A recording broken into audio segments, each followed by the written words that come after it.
நாங்கள் படிக்கிற காலகட்டத்தில் இப்போ மாறி இருக்கான்னு தெரியல. அப்போது லேண்ட்லைன் வசதியே கிடையாது.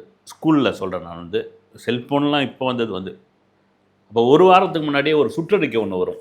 இது மாதிரி உங்கள் பள்ளியில் ஒரு வாரம் கழிச்சு டிஓ மாவட்ட கல்வி அலுவலர் ஆய்வுக்காக வரார் அப்படின்னு. பயங்கர பரபரப்பாயிடும் பார்த்தீங்கன்னா கோவக்காய் இருக்குது இல்லையா, அதெல்லாம் கட் பண்ணின்னு இந்த போர்டை, இப்போ போர்டுன்னா செவத்துலேயே பெயிண்ட் அடித்து வச்சுருப்பாங்க, அதை போட்டு தேய்க்கிறது, சுத்தம் பண்ணுறது, அப்புறம் இருக்கிற அந்த கழிவறைன்னு ஒன்று இருக்கா இல்லையான்னு தெரியல, வெளியே தான் எல்லாமே ஒன்றுக்கெல்லாம் அடிப்பாங்க அதை போய் சரி பண்ணுறது. வாத்தியார் நல்லா ட்ரெஸ்ஸு போட்டுன்னு வரணும், கேட்குற கேள்விக்கெல்லாம் டான் பதில் சொல்லணும், டிஓ வராரு இப்படின்னு ஒரு பயங்கர பரபரப்பு. அந்த பரபரப்பு தான் கோலம் போட்டு வச்சுருப்பாங்க, வரைஞ்சி வச்சுருப்பாங்க, கலர் பேப்பர் ஒட்டி வச்சுருப்பாங்க. ஒவ்வொரு கிளாஸையும் நம்ம டிஓ பார்த்தாருன்னு வச்சுங்க, அவ்வளோ மார்க் கொடுக்கணும்னு அது என்னடா அது அப்படின்ற மாதிரி பயங்கர ஒரு தொத்திக்கும். டக்குன்னு ஒரு மாணவி எழுந்து அவர் கேள்வி கேட்பார், வாட் இஸ் யுவர் நேம் அப்படின்னு கேட்டவுடனே டக்குன்னு பதில் சொல்லணும். இப்படி ஒரு வாரத்துக்கு முன்னாடி இந்த மாணவர்களை தயார்படுத்துறது, அந்த பள்ளிக்கூடத்தை சுத்தம் பண்ணுற இதுவெல்லாம் பெரியதும் அது நடக்கும். அது சொல்கிறதுக்கான காரணம் என்னென்னா, ஒரு அதிகாரி வரப்போறாருன்னா அது முன்கூட்டியே சொல்கிறது இது பெரும்பாலும் மற்ற இதுலையும் கூட துறையிலையும் கூட உண்டு. ஆனால் நேற்று முதல்வர் விஜய் இந்த சமூக நீதி விடுதி சைதாப்பேட்டை, சென்னை சைதாப்பேட்டையில் உள்ள சமூக நீதி விடுதிக்கு திடீர் ஆய்வுக்கு போயிருக்கார். அந்த திடீர் ஆய்வு அங்கே மாணவர்கள் சொல்கிற ஒரு விஷயம், அந்த ஆய்வினுடைய நோக்கம், அதெல்லாம் தாண்டி ஒரு மாணவர் அங்கே உள்ள என்ன பிரச்சனை அப்படின்ட்டு சொல்கிறாரு. அதை ஒரு முதல்வர் கையை கட்டிக்கிட்டு ரொம்ப கூர்மையாக கவனிக்கிறார். இது சொல்கிறதுக்கான காரணம் என்னென்னா, நீங்கள் அதிகாரிகிட்டலாம் குறையெல்லாம் சொல்லக்கூடாதுன்னு முன்கூட்டியே சொல்லுவாங்க. நீங்கள் இதுன்னு சொல்ல, பெரும்பாலும் இப்போ ஒரு அதிகாரிங்க வராங்க, அதுவும் அமைச்சர்கள் வராங்கன்னா வாயே திறக்கக்கூடாது, சாப்பாடு சூப்பராக இருக்குது, குழாவை தந்தால் 24 மணி நேரம் தண்ணீர் வருது, நல்ல ஃபேன் வசதி இருக்குது, ஏசி மாதிரி தூக்கம் வருது, எல்லா அடிப்படை வசதியும் ரொம்ப சூப்பராக இருக்குதுன்னு சொல்லணும், மீறி எதுவும் பேசக்கூடாது. இப்படி உத்தரவுகள்லாம் இருக்கும். ஒரு முதல்வர் வரப்போகிறார் அப்படின்னா, அந்த முதல்வர் வரப்போகிறதுக்கு முன்னாடியே அந்த விடுதியே எப்படி மாற்றி வச்சுருப்பாங்கன்னா, கிட்டத்தட்ட ஒரு 3 ஸ்டார் ஹோட்டல் மாதிரி மாற்றிட்டு இருப்பாங்க. அப்படி மாற்றக்கூடாது அப்படின்றதுக்காக தான் சென்னை சைதாப்பேட்டையில் உள்ள சமூக நீதி விடுதிக்குள் முதல்வர் விஜய் திடீர்னு ஆய்வுக்கு போகிறார். அது MC ராஜா விடுதின்னு கூட பேர். அந்த விடுதியோட இன்னொரு சிறப்பு என்னென்னா, கல்லூரி காலத்தில் ஒரு இளைஞராக அந்த விடுதியில் தங்கியவர் விசிகாவினுடைய தலைவர் திருமாவளவன். மிக முக்கியமான ஒரு விஷயம், அவர் அங்கே தங்கியிருந்த காலகட்டத்தில் அந்த விடுதியில் தரமற்ற சாப்பாடு, சுகாதாரமற்ற முறையில் இருந்த அந்த அறைகளுக்கெல்லாம் எதிராக குரல் கொடுத்தவர் மாணவர்கள் இப்படியா வச்சுருப்பீங்க நீங்கள் அப்படின்னு சொல்லி. அதனால தான் அந்த விடுதிக்கு அவ்வளோ பெரிய பேர் உண்டு. இப்போ அந்த ஒரு மாணவர் கையை கட்டிக்கிட்டு, அதை தான் அந்த மாணவர் கையை கட்டல, அவர் சொல்கிறாரு, முதல்வர் கையை கட்டி கேட்குறாரு, என்னென்னா விடுதியில் தரமான சாப்பாடு இல்லைங்க, புழு நெளி அந்த சாப்பாட்டில், தண்ணி வர்றது கிடையாது, இங்கே இருக்கிற மாணவர்கள் ரொம்ப பின்தங்கிய பகுதியிலேருந்து வரவங்க, அவங்க கல்லூரிக்கு போயிருக்கிற காலத்தில் இப்போ தாண்டி மீதி பார்ட் டைமில் வேலை பார்க்குறாங்க, அதில் சில சமயம் ரொம்ப லேட்டாக கூட வர வேண்டிய சூழ்நிலை வரும், கேட்டு எழுத்து போட்டுருவாங்க, பக்கத்தில் இருக்கிற ஒரு பார்க்கில் போய் படுத்துப்போம், இல்லைருந்த வாசலில் படுத்துப்போம், எந்த அடிப்படை வசதியும் கிடையாதுங்க. நாங்கள் எங்கேயோ ஒரு ஏழைங்க கிராமத்தில் இருந்தோம், மற்ற பகுதியில் இருந்தோம், நாங்கள் சென்னை ஒரு பெருநகரம். இங்கே நான் சென்னையில் தங்கிறது ஒரு பெரிய விஷயங்க. உங்களுக்கு இங்கே சொல்லுவாங்க, நீங்கள் சென்னையில் நம்ம சாப்பிட்றதுக்கு ஒரு வேளை சாப்பாடாக இருந்தாலும் நல்ல படுக்கிறதுக்கு ஒரு இடம் வேணுயா அப்படின்னு சொல்லுவாங்க. அப்படி பொட்டியாக இடுக்காக இருக்கிற ஒரு பகுதி சென்னை. அந்த மாணவர் தொடர்ச்சியாக சொல்கிறாரு, ஒரு அதிகாரிக்கிட்ட நாங்கள் இது மாதிரி போய் முறையிட்டோம், அந்த அதிகாரி உங்களை மாதிரி கேட்டார் அப்படின்னு. ஒரு 5 நாள் நல்லா இருந்தது சாப்பாடு, 6வது நாள்லேருந்து தரமற்ற சாப்பாடு, குடிநீர் கிடையாது, எங்களுக்கு அடிப்படை வசதியே கிடையாது, தூங்க முடியாது, கொசுக்கடி, ஃபேன் ஓடாது, லைட்டு பார்த்தீங்கன்னா இந்த மஞ்சள் லைட்டுன்னு குண்டு பல்பு, இந்த காலத்தில் அது இருக்கா இல்லையான்னு தெரியல, அந்த லைட் எரியும், அதெல்லாம் பெரிய இரிட்டேட்டிங்கான ஒரு, அந்த வெளிச்சமே பெரிய இதுவாக இருக்குங்க. நீங்கள் அந்த வெளிச்சத்தில் யாராவது இப்போ இருக்கிற பசங்க போய் படித்து பாருங்களேன், தலைவலி வந்துடும். அந்த காலத்தில் அதெல்லாம் விளக்கில் படித்தாங்க, நாங்களாம் அந்த குண்டு பல்பில் படித்தவங்க தான் அந்த குண்டு பல்பு ஒன்றும் பயன்பாட்டில் இருக்குது மொத்தத்தில். ஏன்னா ஒரு மாணவன் எங்கேயோ ஒரு கிராமத்திலிருந்து ஒரு சென்னையை நோக்கி வரான், சென்னையே அவனுக்கு புது விஷயம், இங்கே உள்ள கல்லூரிகளே அவனுக்கு புது விஷயம். அப்படி இருக்கும்போது அவனுக்கான அந்த விடுதி ஒரு என்ன சொல்கிறது, எனக்கு பொருத்தமே இல்லாத ஒரு விடுதி, மன உளைச்சலை ஏற்படுத்தக்கூடிய ஒரு விடுதியாக இருக்குது. ஐயா, இதை நீங்கள் தான் இதுக்கு ஒரு தீர்வு காணணும் அப்படின்ட்டு ஒரு முதல்வர் நின்று நிதானமாக கையை கட்டிக்கிட்டு அதை கேட்கிறார். இடையில ஏதோ ஒரு அதிகாரி வந்து ஏதோ சொல்கிறார் அவர்கிட்ட இருங்கன்றார். விஜய் வந்து இருங்க அப்படின்றார். இருங்கன்னு சொல்லி இந்த மாணவர் சொல்கிறத கேட்குறாரு. இது காது கொடுத்து கேட்குறதுன்னு இருக்குது இல்லைங்களா? இது எத்தனை பேருக்கு இருக்குது வந்து. பொதுவாக நம்ம கூட சொல்லுவோம் வந்து, பெருங்க நான் சொல்ல வரத முழுசாக கேளுங்க, அதுக்கப்புறம் இடையில பேசுங்கன்னுவாங்க. அப்படி ஒரு முதல்வர் இடையில பேசலை, எப்பா நீ வளவலன்னு பேசிக்கிட்டு இருக்க, நிறுத்துப்பா போதுமா எனக்கு தெரியும்பா, எரிச்சலாகி எனக்கு கடந்த ஆட்சி அதுக்கு முந்தைய ஆட்சியில் இந்த அமைச்சர்கள்லாம் ஆய்வுக்கு போனாங்களா இல்லையான்னு தெரியல, போனாலும் வந்து அந்த மாணவர்கள் இது மாதிரிலாம் பேசினா, இடியா கம்னு இருக்கிற தம்பி எனக்கு தெரியும், நீ ஒன்றும் பேசாத, இரு எங்களுக்கு எல்லாம் தெரியும், பாருப்பா என்னன்னு அதிகாரி கொடு, ஏன்பா நல்லா சோறு போடுப்பா, தண்ணி வரதான்னு பாருப்பா அப்படின்னு சொல்லிட்டு போயிடுவாங்க. ஒரு முதல்வர் அடிப்படை விஷயம் அந்த மாணவர் சொல்கிறாரு. ஏன்னா ஒரு இளைஞனுக்கு அவனுடைய வாழ்க்கை அங்கேருந்து தான் துவங்குது. அவனுடைய கோபம், அவனுடைய ஆசை, அவனுடைய எல்லா வன்மம் எல்லாம் அங்கேருந்து தான்.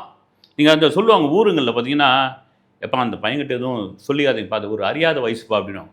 இந்த ஒரு 10 பருவத்தை என்ன சொல்லுவாங்கன்னா, ஒரு அறியாத வயசு, நல்லது கெட்டது தெரியாது, அவன் மூர்க்கமாகலாம் பெரிய ஆளாக ஆகலாம், 2 விதமான ஒரு கட்டத்தில் இருக்கிற அந்த வயசில் அவனை ஒன்றும் சொல்லாதீங்கன்னு. அப்படியாப்பட்ட வயசில் இருக்கிற ஒரு மாணவர் ஊரை வந்து மிக பின்தங்கிய பகுதியிலிருந்து வந்து இங்கு ஒரு உணவிற்காகவும் தங்கும் வசதிக்காகவும் தன்னுடைய கல்லூரி படிப்பிற்காகவும் வேலைக்காகவும் அவன் இங்கே இருக்கான் அப்படின்பொழுது அதை ஒரு முதல்வர் காது கொடுத்து கேட்குறாரு, அது தீர்வு செய்யப்படும்னு.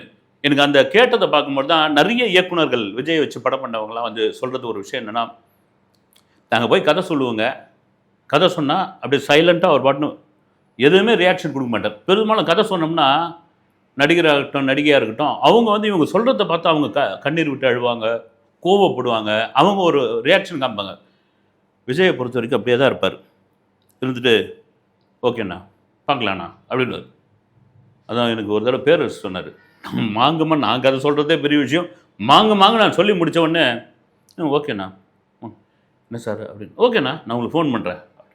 அப்போ என்னென்னா நடிகர் விஜயாக அந்த கதை பிடிச்சி போயிட்டா அவர்கிட்ட இந்த ஃபோன் வந்தால் பிடிச்சிருச்சுன்னு அர்த்தம். ஃபோன் வரலன்னா நீங்கள் 2வது அவரை தொந்தரவு பண்ணக்கூடாதுன்னு. அது கேட்குறது இல்லைங்களா? அது மாதிரி உள்வாங்கிறது ஒரு விஷயம். அந்த உள் வாங்கிட்டு உடனடியாக அதற்கான தீர்வு இன்றைக்கி கிடைச்சி போச்சு.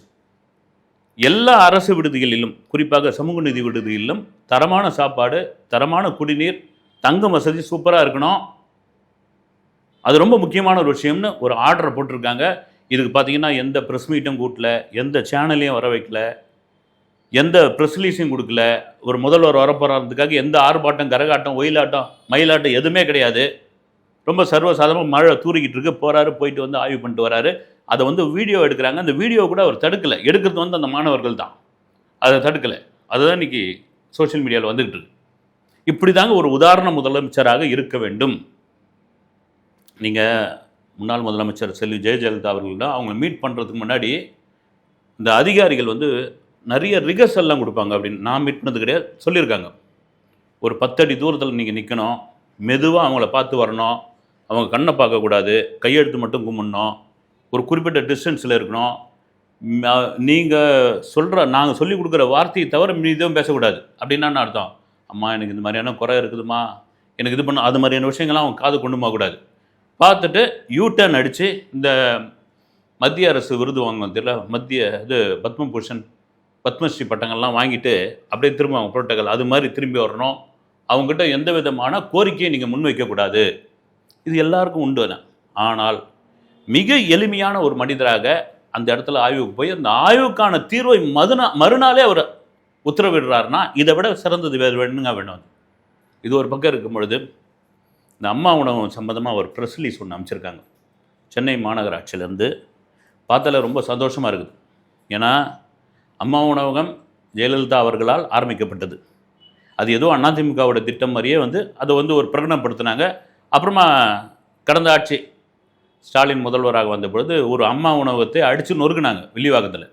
டம்முன்னு அடிச்சு ஒருக்குனாங்க. அது சோஷியல் மீடியாவில் பெரியதுவாச்சு. இல்லை அம்மா உணவகம்லாம் ஒன்றும் ஆகாது, அது அம்மா உணவுன்ற பேரில் தான் இருக்கும். அப்புறமா திடீர்னு ஐயா உணவுன்னு அதை மாற்ற போகிறாங்க. இல்லை இருக்குன்னு சொன்னால் கூட அதை படிப்படியாக குறைச்சி அம்மா உணவகத்தையே இல்லாத மாதிரி பண்ணிட்டாங்க. ஏறக்குறைய மறுபடியும் தாவேக ஆட்சி வந்த பிறகு அதை வந்து புதுப்பிக்க ஆரம்பித்தார்கள். நல்ல தரமான உணவு கொடுக்கணும் அப்படின்ற ஒரு விஷயத்தை கொண்டு வந்தார்கள். அமைச்சர்களே போய் ஆய்வுக்கு பண்ணாங்க. வந்து அம்மா உணவகத்தில் போய் சாப்பிட்றது எப்படி இருக்குது, ஏது, என்ன பருப்பு யூஸ் பண்ணுறீங்க, என்ன இது பண்ணுறீங்க. இப்போ அமைச்சர் வன்னியரசு கூட போயிட்டு கேட்டாப்புல வந்து என்ன ரேட்டு விற்கிறீங்க, இது என்ன தரமான பருப்பா, தரமான அரிசியா அப்படிலாம் கேட்டு இதுக்கு காரணம் இது என்ன ப்ரெஸ் ரிலீஸில் சொல்லியிருக்காங்க, ஏப்ரல் மாதம் வரைக்கும், அதுக்கு முந்திலேருந்து ஏப்ரல் மாதம் வரைக்கும் சென்னை மாநகரத்தில் உள்ள அம்மா உணவகத்தில் சாப்பிட்டவர்களுடைய எண்ணிக்கை 67,000 பேர். ஏப்ரல் மாதத்திற்கு பிறகு இப்போ ஜூன் மாதம் வரைக்கும் இல்லை ஜூலை முதல் வாரம் வரைக்கும் 1,15,000 பேர் சாப்பிட்ருக்காங்க. எவ்வளோ இன்க்ரீஸ் ஆகிருக்குது பாருங்கள். காரணம் என்னென்னா தரம் உயர்த்தி உள்ளார்கள். பாழடைஞ்சு போன மூடி கிடந்த அம்மா உணவகங்களை புதுப்பிச்சுள்ளார்கள். ஒரு இட்லி 2 ரூபா, ஒரு பொங்கல் 5 ரூபா, ஒரு சாப்பாடு 5 ரூபா. எவ்வளோ பேருக்கு வந்து செக்யூரிட்டி வேலை பார்க்குறவங்க, ஆட்டோ ஓட்டுற நண்பர்கள், ரேபிட்டோ பைக் ஓட்டுற தம்பிங்க, கல்லூரியில் படிக்கிற மாணவர்கள், அப்புறமா சினிமாக்காரங்கள் ஏரியாவில் நீங்கள் வலசரவாக்கம், சாலிகிராமம், கோடம்பாக்கம் பகுதியில் பார்த்தீங்கன்னா சினிமாவுக்கு வாய்ப்பு தர்றவங்க, அவங்களுக்கு உணவு தாங்க முக்கியமான ஒரு விஷயம். நடிக்க, டைரக்ஷனுக்கு, மற்ற துறைக்கு வாய்ப்பு தர்றவங்களுக்கு இந்த அம்மா உணவும் வரப்பிரசாதம். எனக்கு கூட ஒரு நண்பர் ஒருத்தர் சொன்னார், வந்து ஒரு நம்ம நண்பர் தான் அவர், ஏங்க ஒரு கோட்டரை என்ன விளைவிக்குது அது வாங்க தெரியுது, அவன் அதை குடிச்சிட்டு வந்து இந்த அம்மா உணவகத்தில் சாப்பிட்றாங்கன்ட்டு, எங்கள் அம்மா உணவகத்தில் சாப்பிட்றவங்க பூரா குடிக்காரனான்னு கேட்டேன் நான். வந்து எவ்வளோ லாஜிக் இல்லாத ஒரு பேச்சாக பேசுகிறாங்க பாருங்க. அதுக்கு காரணம் என்னென்னா, விஜய் புதுப்பிச்சுட்டார் இந்த அம்மா உணவகத்தை, அது மேலே ஏதாவது ஒன்று குறை சொல்லணும் அப்படின்னு. சென்னையில் உள்ள 7 அரசு மருத்துவமனைகளுக்கு உள்ளவே வந்து அம்மா உணவகம் இருக்குது.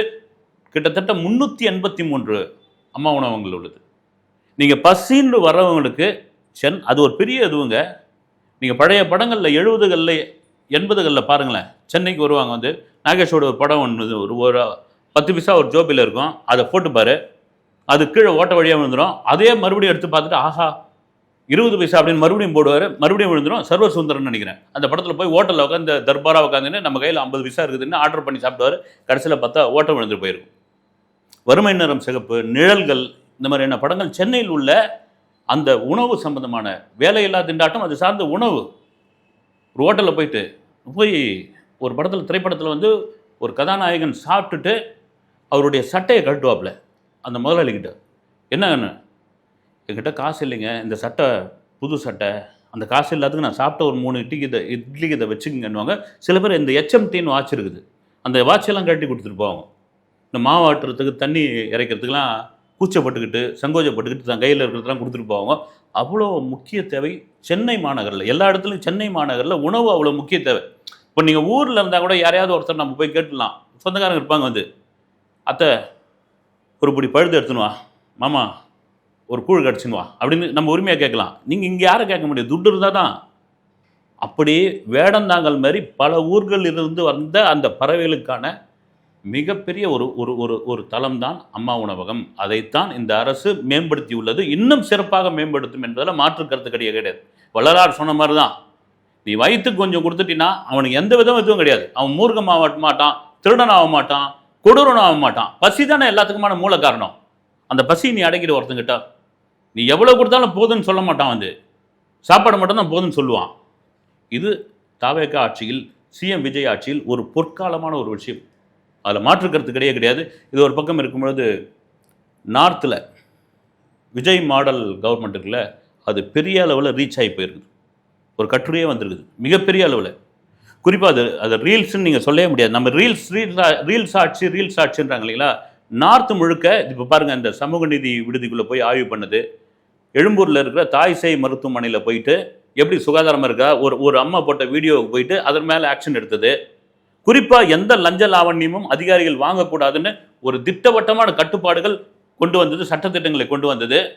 மீறி வாங்கினா என் பையன் இருக்கிறான் விஜய், என் அண்ணன் இருக்கிறான் விஜய்ன்னு சொல்கிறது வந்து நார்த்தில் பெரிய அளவில் ரீச் ஆகி போச்சு, எடுத்து போட்டுக்கிட்டு இருக்காங்க. ஏன்னா நீங்கள் நார்த்தில் இருக்கிற அரசியல் சொல்லவே தேவையில்லை, அங்கே அவ்வளோ பெரிய ரீச்சு. அதை கூட விமர்சனம் பண்ணுவாங்க. அந்த ரீச்சோட வெளிப்பாடு பாருங்கள்.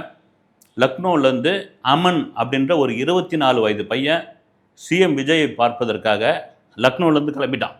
அப்பாயின்மெண்ட் வாங்கலை, ஒன்றும் வாங்கலை, அவர் கொடுக்கலனா கூட பரவாயில்ல, நான் அங்கேருந்து கிளம்பிட்டேன்னு சொல்லி ஒரு தேசிய கொடி கையில் எடுத்துக்கிட்டு நடைபயணமாக. லக்னோ எங்கே இருக்குது, சென்னை எங்கே இருக்குது? காரணம் என்னென்னா, நான் அவர் முதல்வர் ஆன பிறகு தொடர்ச்சியாக அவருடைய செயல்பாடுகள், அவர் சம்மந்தப்பட்ட செய்திகள், அவர் சம்மந்தப்பட்ட வீடியோக்களை பார்த்துக்கிட்டு வரேன். இந்தியாவில் இப்படி ஒரு முதல்வர் தேவை, அது என்னை வந்து ரொம்ப பாதிச்சிருக்குது. அவரை நான் மீட் பண்ணி ஆகணும், அவரை என்னை பார்க்கலனா கூட பரவாயில்ல, நான் தலைமைச் செயலகத்தில் வந்து அங்கே போய் தொட்டு பார்த்துட்டு நான் கிளம்ப போகிறேன் அப்படின்னு.